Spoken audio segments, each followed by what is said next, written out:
So I'm Beth. As Matt said, you might hear that little doorbell sound. If you can, please just try and block it out. Don't worry about it. We assume it'll stop in a few minutes once everyone's managed to get in. But thank you so much for joining us this evening. I know where I am, the weather isn't great this evening. So hopefully we can brighten up your evening a little bit with our Teach Meet this evening. So as I'm sure you all know, because you have signed up to attend this one, this evening we're going to be discussing being new to tutoring. So how you can set up your own tutoring business or expand your business a little bit, and thinking about the support you might need and what you might need to do to get your business already. So before we start, Matt's gone through a little bit of this, but I'm just going to add a few bits onto our housekeeping. So at the bottom of your screen, you should have a bar that looks a little bit like the one that's on the screen now if you're using a laptop or a PC. And there is a button that is a little smiley face. This allows you to send a reaction and react however you want to anything that's said throughout, but there will be points where we encourage you just to use those reactions a little bit as well, just to get involved. No problem, Tammy, that's absolutely fine. It's lovely to have you here now. So we will use those reactions a little bit later on, but if you have any issues finding them, please just let me know and we can help you find those. We also have our mute button, which I think everybody has found. And next to that, there is the camera button. So if you don't want your camera on, that's absolutely fine. And pressing that button will turn your camera off as well. So what we're going to cover today then, we're going to think about starting from scratch and what you might need to know right from the very beginning, what information you would want to find out if you're brand new to tutoring. So some of you in the call this evening might be brand new, you might not have started yet. Some of you might have already just started out on your tutoring journey and be looking for that reassurance. It can be a scary step to take when you start that business. We're also going to think about one of the really big questions, which is how much to charge. It can feel like a really difficult thing to get right when you're starting out, but thinking about how much you want to charge other people. We're going to think about policies and procedures and which of those you might want to put in place, anybody that you need to register with. Another really important one of how you get students. It's not really a successful tutoring business without students to tutor. Some essentials you might want to use to help you with your tutoring business, and also how we can help you here at Twinkl with your tuition.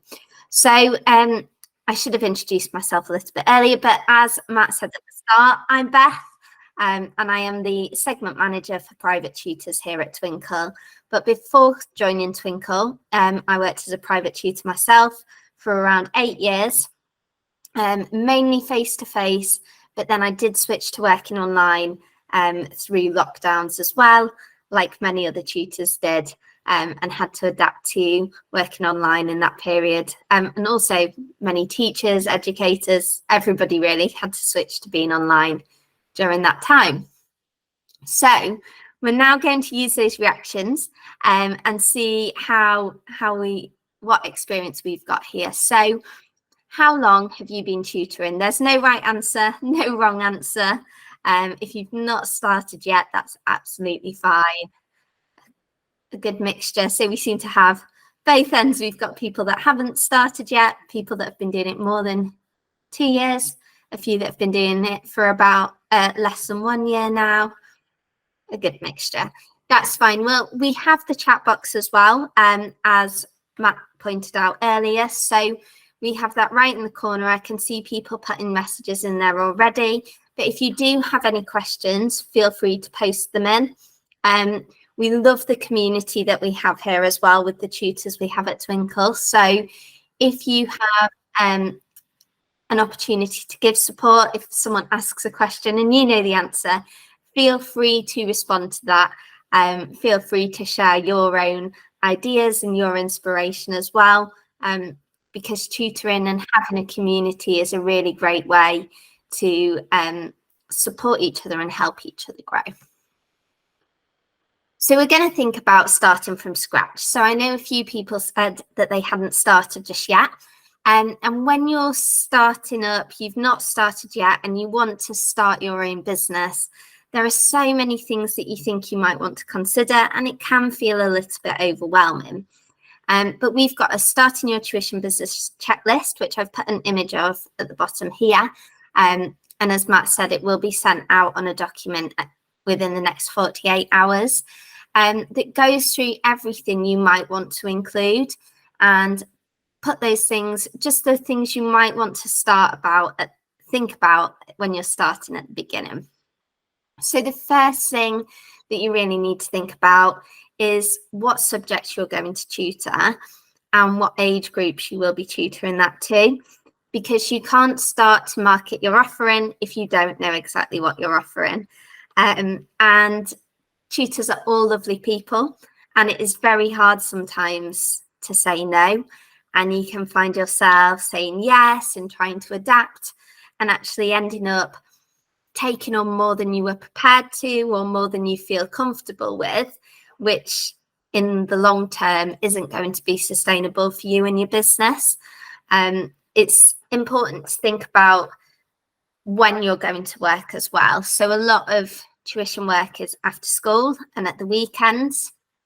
But if you're only willing to work on certain days or at certain times, you will want to think about that, because again, it's very easy to try and stretch yourself and fit in a few extra sessions when you're starting up and you have less students.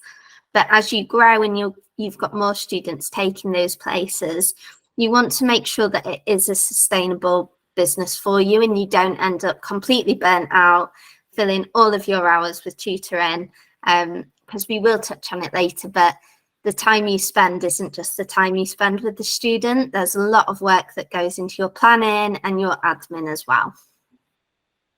So another thing that you want to do right at the start is choose a name for your business.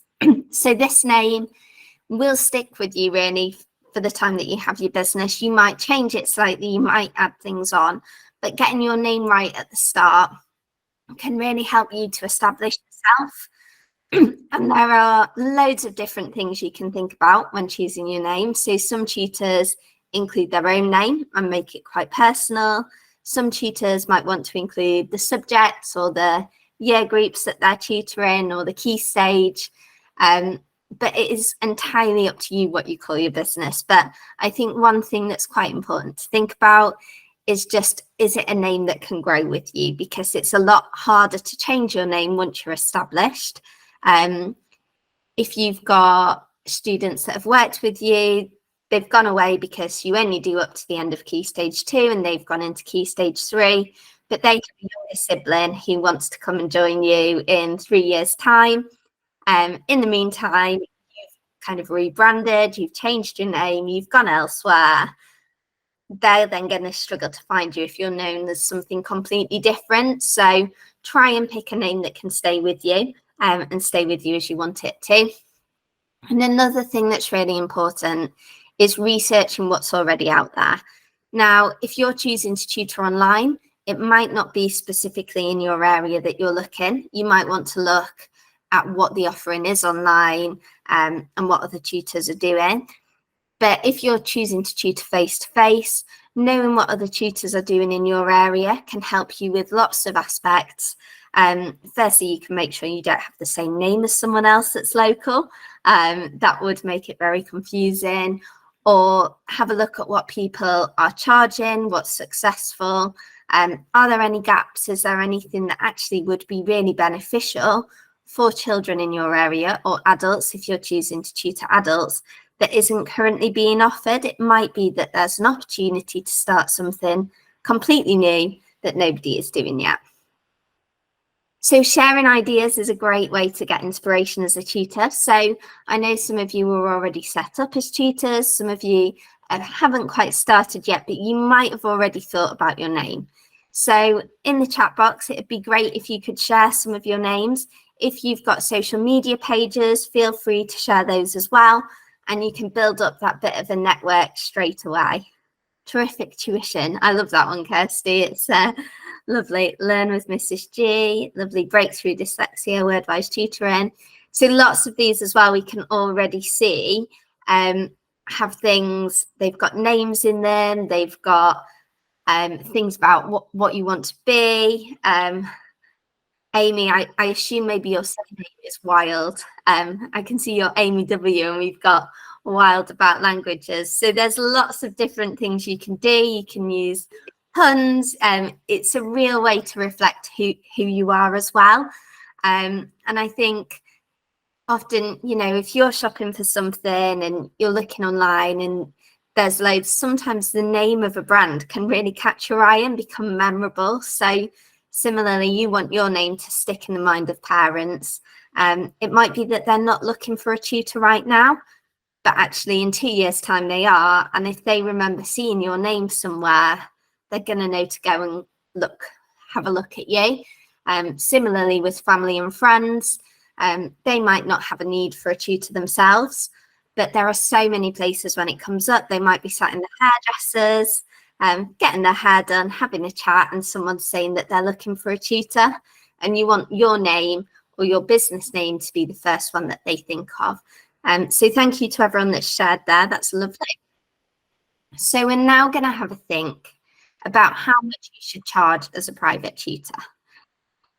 There is no right answer and there is no wrong answer. It's your business, and it is entirely up to you how much you want to charge your students. But there are things you will want to take into consideration when thinking about what fees you will charge.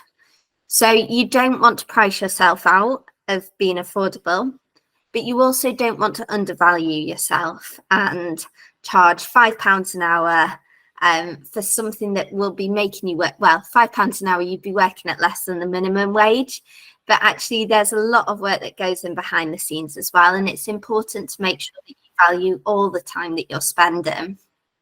So before you've tutored, you've got your qualifications. It could be teaching qualifications, it could be your degree, it could be additional courses you've been on. Maybe I know someone put that one of their business, their tutoring business was around dyslexia. It might be that they've done additional training there as well. And actually these things all add value to the parents. It's your qualifications and your experience. If you've been doing this for 20 years, that might stand out to a parent, and actually they'll value that, so you should too. Also, the subjects and the levels that you're tutoring. When you look at other tutors locally or other tutors online, you might notice that there's different price bandings depending on what they're offering. And actually, you might want to price a little bit lower initially as you get more confident, but you, as I said earlier, you don't want to undervalue what you're doing, and actually looking at what others are doing for the same service can help you decide what is right for the subject you're tutoring and the level that you're tutoring it at. Another thing to consider is whether you're going to be tutoring students one-to-one or in small groups. Now, groups can often work out cheaper for the families that you're working with. You might be charging each of those a lower rate than you would choose for their one-to-one, but in that same hour, you can end up getting more than you are for that one-to-one time.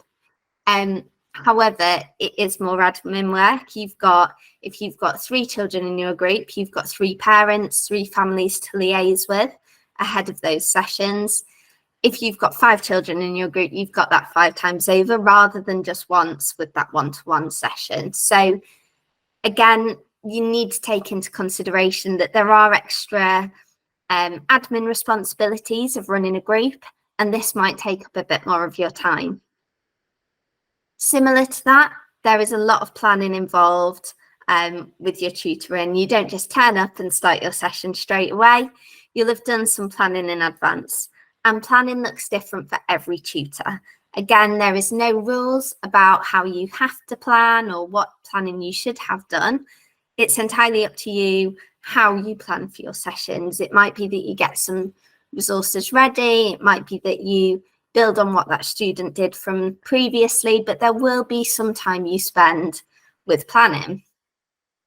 And then there's other costs as well. So if you're tutoring face-to-face, and you're not tutoring in your own home, you might have to travel to your students or travel to a neutral place, like maybe a library or a community centre where you could be tutoring. So there's travel costs and potentially parking costs as well involved there. Any subscriptions you have, if you have a Twinkl subscription for tutoring that you wouldn't have normally, this is a cost that you have because of your tutoring. So you might want to factor those things in as well as any resources you're using, pens, paper, all of these things are going to be coming out of your pocket initially. And they're things you just want to factor in. If you are tutoring online as well, there are still costs that are involved. So although you might not be traveling and having those fuel costs, it might be that you have more subscriptions if you're subscribing to online whiteboards and other platforms to help make your sessions more engaging. So it's really important to figure out everything that you need before you put that cost in place, to make sure that you are paying yourself fairly for what you're doing. So just a little reminder, as we've said, that it's your business.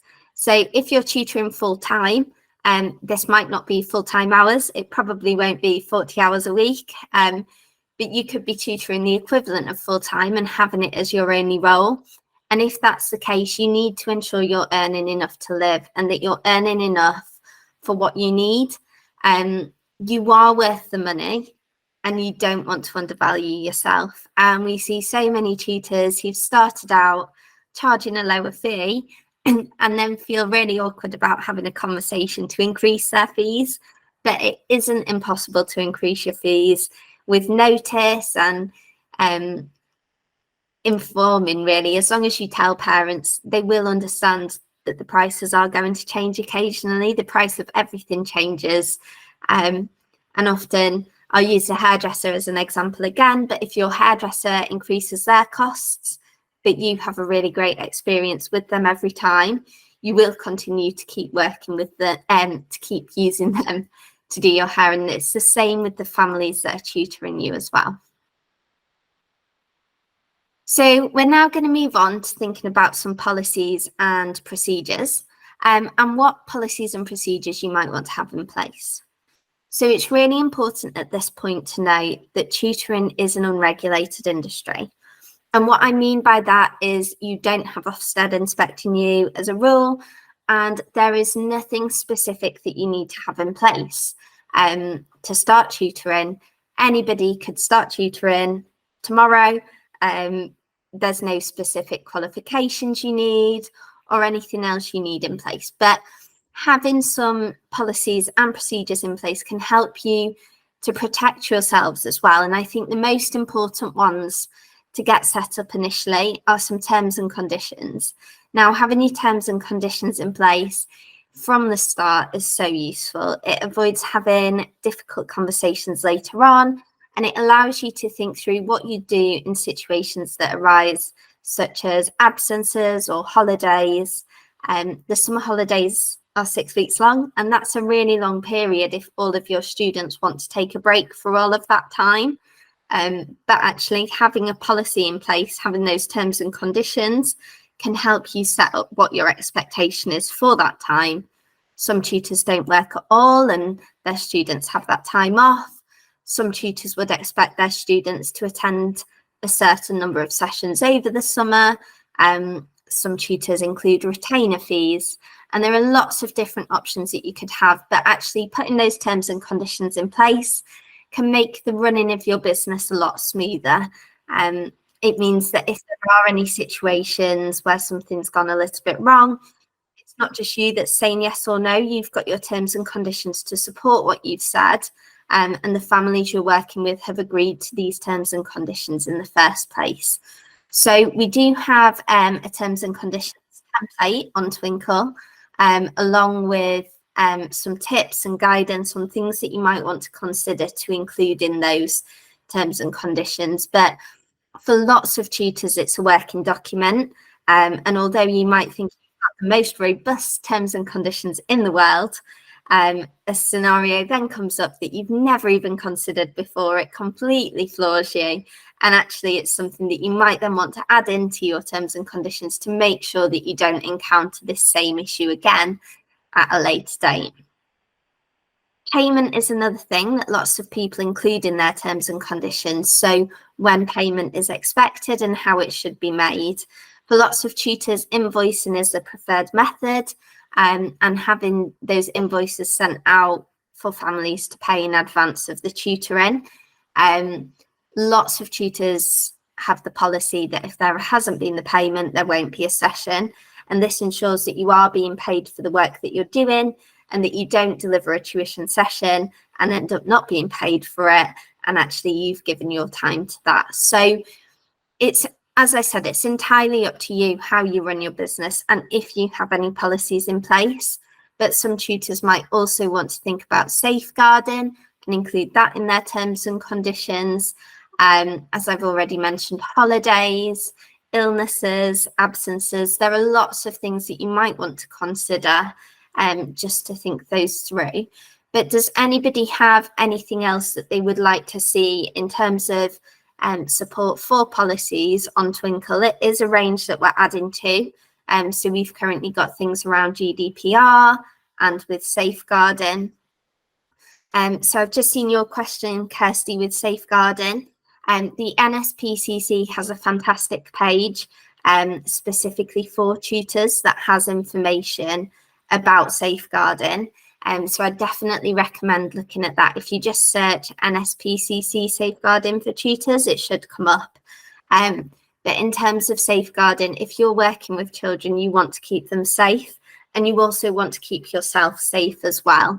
So the safeguarding is, you know, you're often seeing into these children's home life. You might be going into their home, so you might be seeing things, you know, that school aren't seeing on a day-to-day basis. Emily, I've also seen you pick up about insurance. So with insurance, again, it is up to you, and it depends whether you think it's something that is useful for you. It's definitely something worth looking into.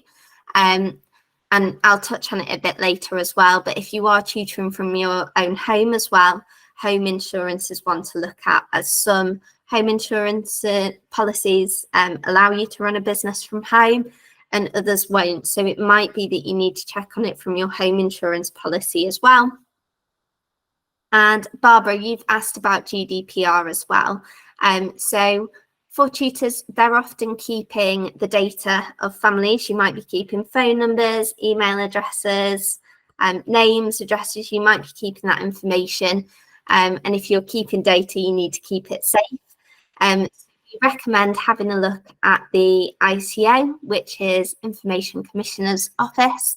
And if you have a look, they have lots of information about keeping data safe.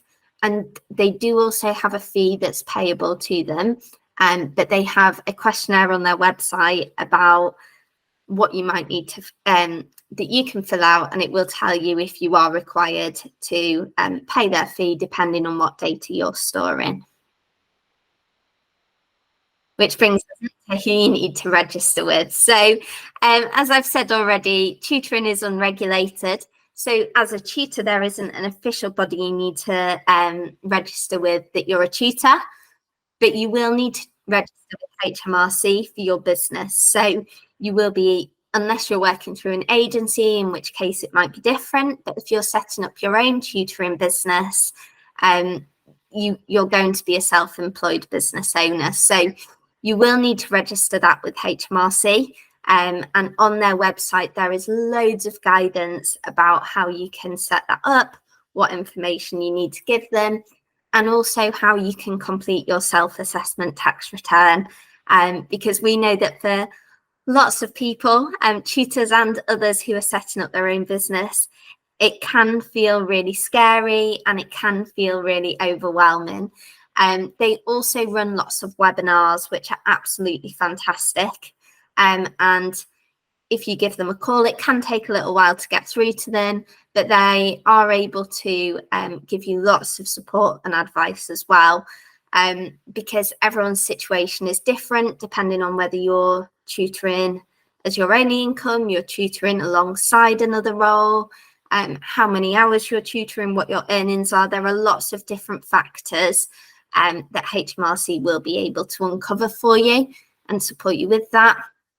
Some tutors do also choose to work with an accountant to help them with that process. But again, that is completely up to you.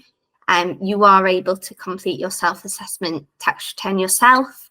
But if you prefer to work with an accountant on that, maybe just for the first couple of times to give yourself that reassurance, that's absolutely fine, and they can support you as well. So that's another avenue you might want to look at. We've already mentioned the ICO. I jumped the gun a little bit with that. So we've spoken about the ICO and why you might want to get in touch with them. But definitely recommend having a look at their website.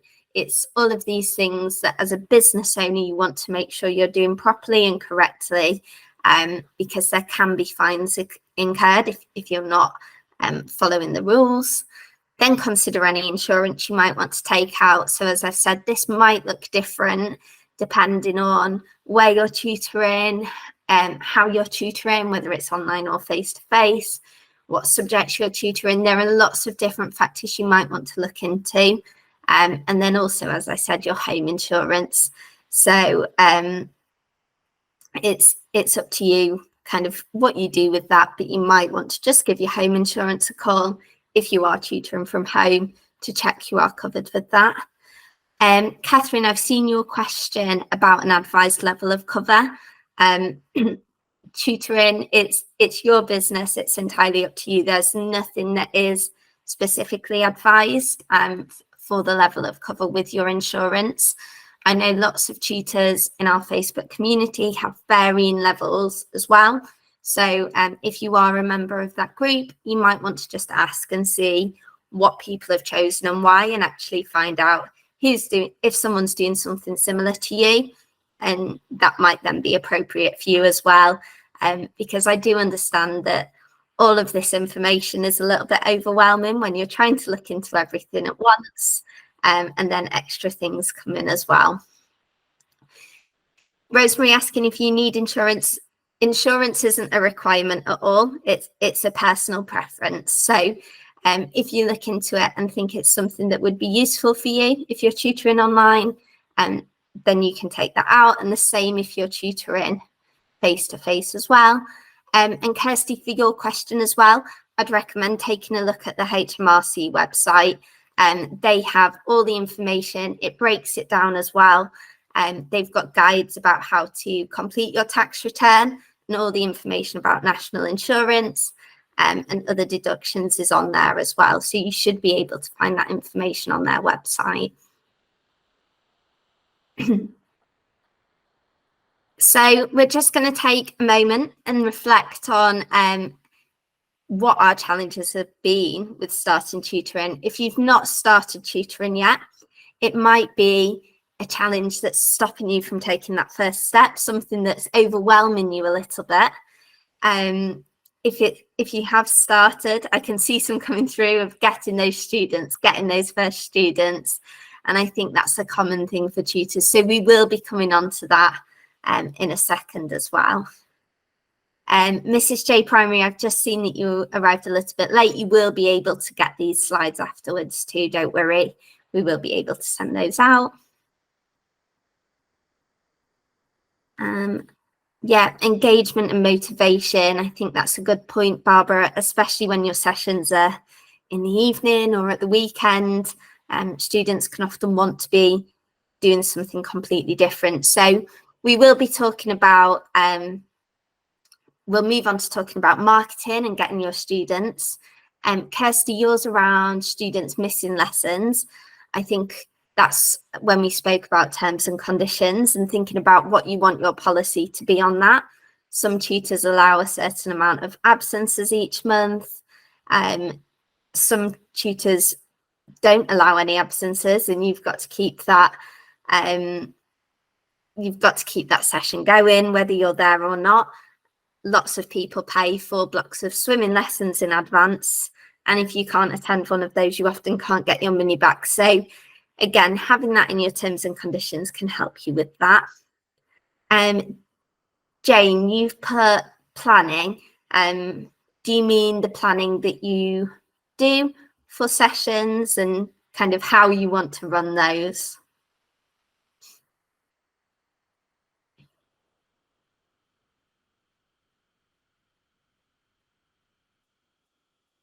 Yeah, I think again that's hard, and I think looking at what else is out there is a good place to start, but also thinking about what you're comfortable with. So if you're more comfortable working with students on a one-to-one basis, start there. Oh, sorry, is it better to sign them up for a big chunk?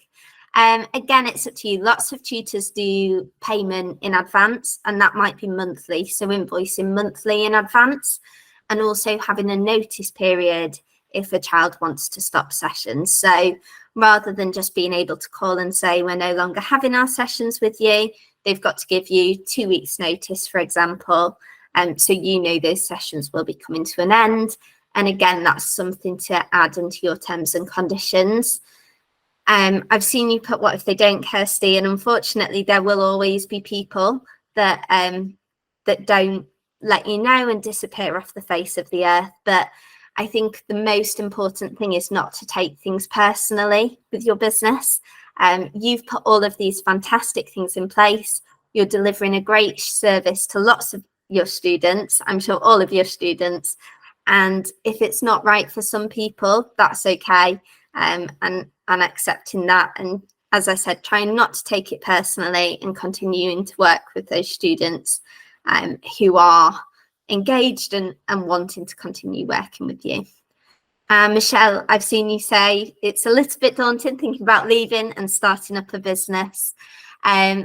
What I would recommend to you is come in and join in, if you're not already in it, our Facebook community. We've got lots of tutors in there who have all had a lot have had this experience as well. They've left the classroom, they've started tutoring as a full-time role, and everybody's got a different journey, but there are people that are just starting out on their journey now who, like you, might have left in July and then been starting up from September. There are people that have been doing it for years, so you can get those different perspectives and hear the stories of lots of people. Everyone is always willing to share as well. Perfect. And then limiting your key stages as well. I've just seen this one, Tammy. So yeah, do you mean not going above key stage 2 or just sticking with key stage 2?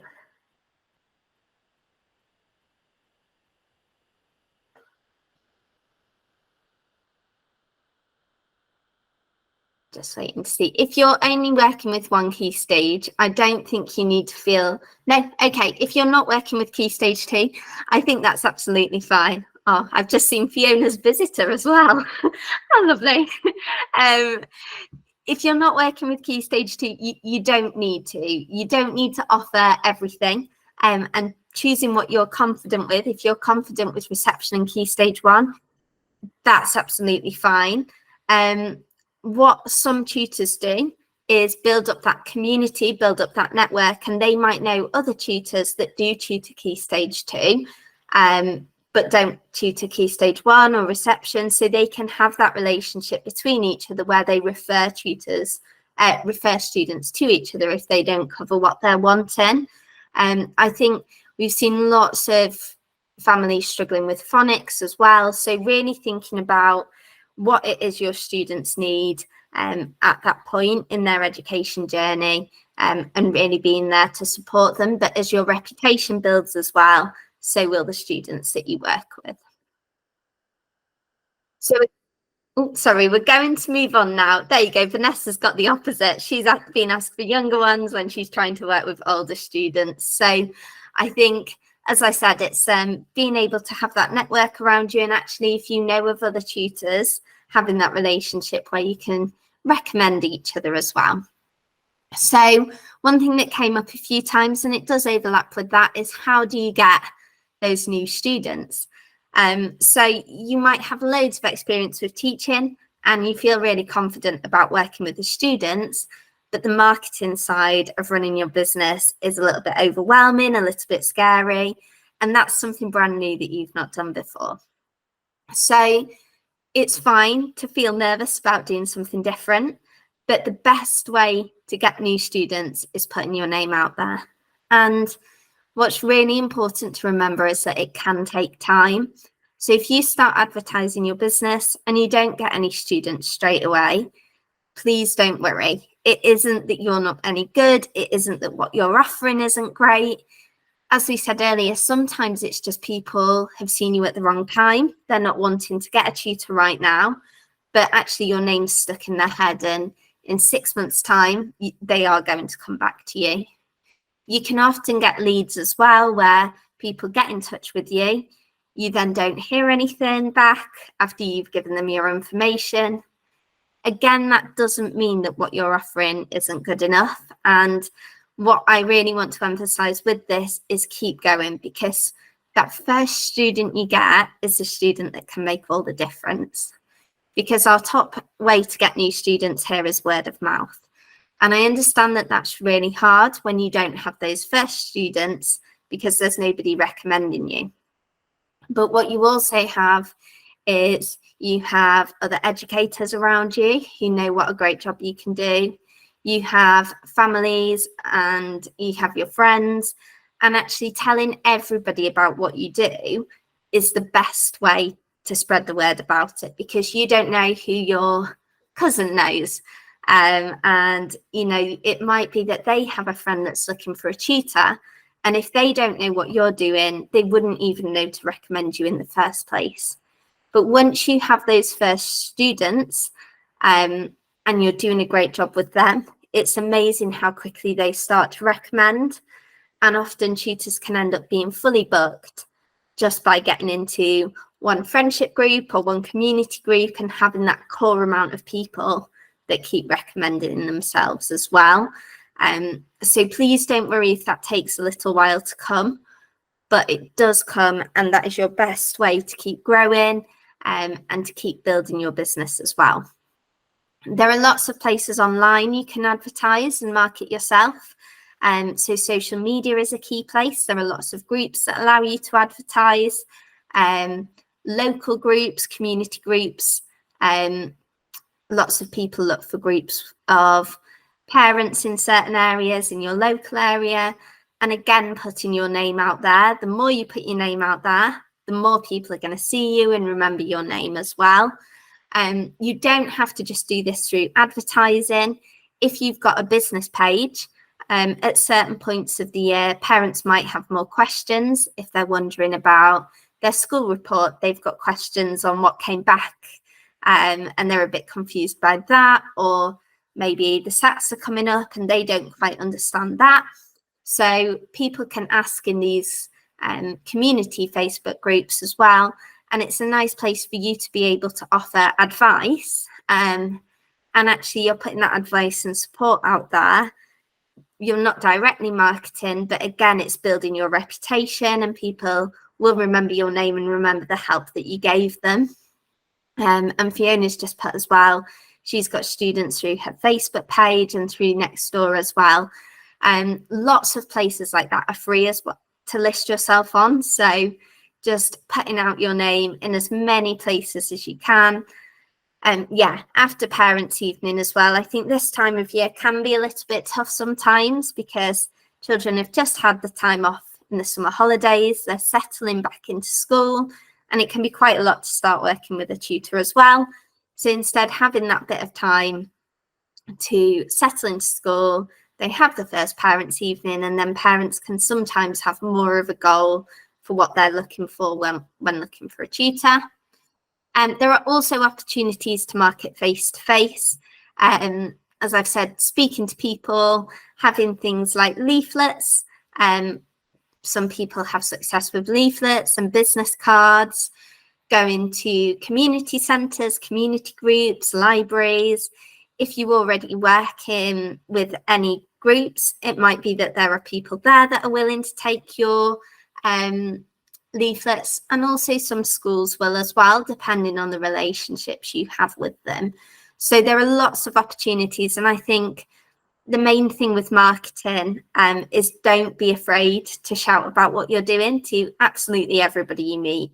And it can feel really hard to talk yourself up and say how great you are at tutoring and what a difference you can make, but you know that you can make that difference and the impact you can have. And it's just being brave and telling people what you do and how great you are at it. So one thing when starting tutoring is building up a bit of a resource toolkit and having everything you need. Now, this might look different if you're tutoring online or face-to-face, but if you have started tutoring already, we'd love for you to just share in the chat some of the essentials that you've found, some of the kind of core resources or objects that you have in your tutoring toolkit that you couldn't live without. For me, I love coloured pens. I think a coloured pen or a highlighter is absolutely magic. There are so many things that can be done with a coloured pen. Sam's added dice as well. Yeah, car boots, it's a great place. You don't have to spend a lot to get these things. Charity shops as well are a great place to pick things up. Games, whiteboards. Very important, Natalie, is that internet connection if you're tutoring online. Having that stable internet connection and knowing, I think knowing as well how you're going to deliver that, whether you're using Zoom or a Google Meet, a different platform, knowing how you're going to do that and being prepared. Twinkl as well, so thank you to those. But Tammy, I know you've mentioned the Twinkl Go games, and these are absolutely great as well. Yeah, Fiona having Ultimate, being able to access anything. I love the idea of using wallpaper as well, a roll of wallpaper. I think it's similar to that coloured pens when it's something a little bit different to what students normally use at school. They feel excited to write on it. So it takes that, takes those nerves away, sometimes takes that anxiety away of actually writing things down. Counters and board games, the news articles. Vanessa, yes, so the Twinkl, if you search newsroom on Twinkl, it'll come up. And that's kind of news for kids, news stories, child facing. They're lovely as well, something a little bit different. Perfect. So as I said, your essentials might look a little bit different depending on whether you're tutoring online or face-to-face, but getting some of those core resources together in advance can just help you to feel a little bit more prepared. Having things in your bag, having things loaded up on your computer, your sessions won't always go as you've planned, and you could have spent ages thinking of the best session ever that your student's going to love. You get there and they've had a bad day, they're really not in the mood, and they don't want to do any of the work you've prepared.